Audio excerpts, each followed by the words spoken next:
Shiny hunting is a massive part of Pokemon Scarlet and Violet's post-game content, as this is just a very easy way to sink many more hours than you would like to admit into a children's game.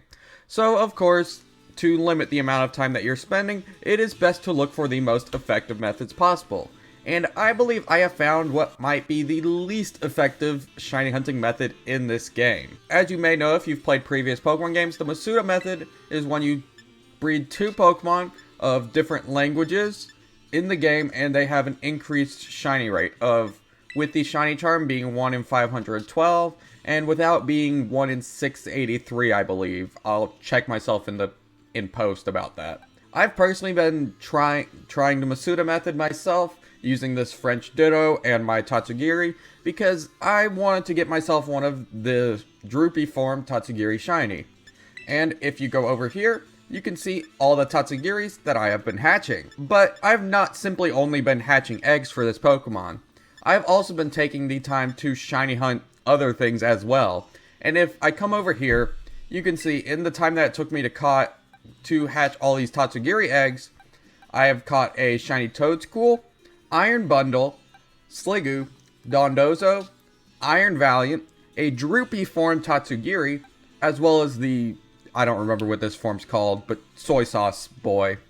I've gotten all of these shiny in the time it took me to hatch, let's say, 1, 2, 3, 4, 5, 6, 7, 8, so close to 240 eggs, which is about half odds. That is not very good on numbers, if you can see how that is. It takes me that long to get not even one shiny, when instead doing the other methods, such as isolated encounters or outbreak methods, I was able to get 7 different shinies. One of which being the one that I was actually searching for. So I just wanted to talk about the few case scenarios where you might actually want to use Masuda method, because these are very few and far between. The first reason I could see you may be using Masuda method is to shiny hunt starters such as Charizard or Meowscarada or any of the other Gen 9 starters. Since there is no other method in the game currently to find these shiny in the wild, Masuda method is the best option really for them, even though it'll take much longer than any other method for normal shinies. The only other situation where I can really see Masuda method being used really is with the special Paldea and Tauros forms being fire and water.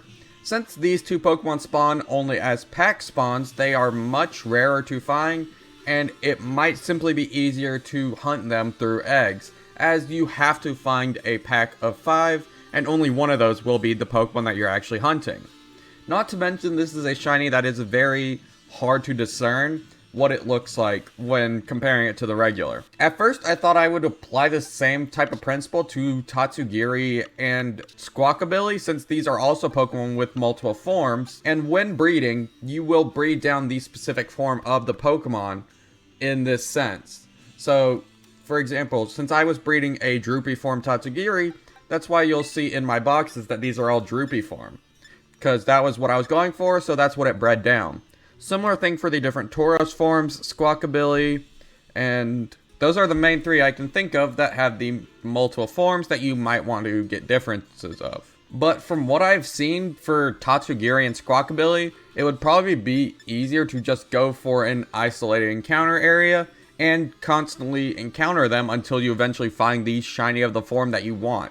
Which for me, I ended up getting after 2 shinies. It might take longer for you, but for me, it ended up being quicker just to go through multiple shiny Tatsugiris until I got the form that I wanted. The only other Pokemon that you can do this with, it will be the only other option, are Quagsire and the Galarian Meowth/Berserker.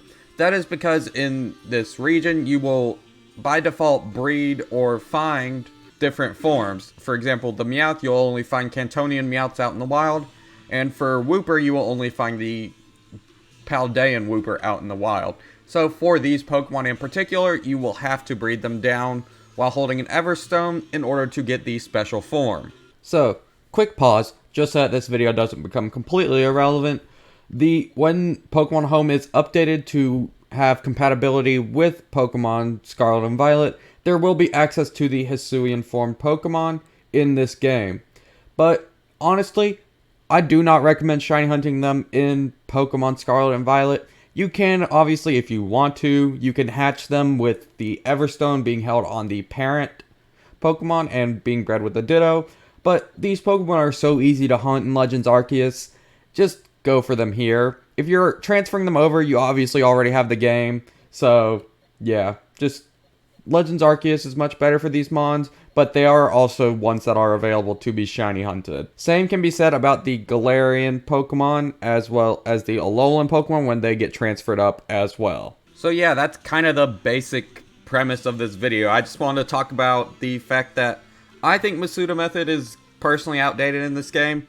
Just go for outbreaks or anything like that, unless you're hunting the handful of Pokemon that I have talked about and are also on screen now if I forgot any. I thank you for watching this video, and I hope to see you in the next one. Peace!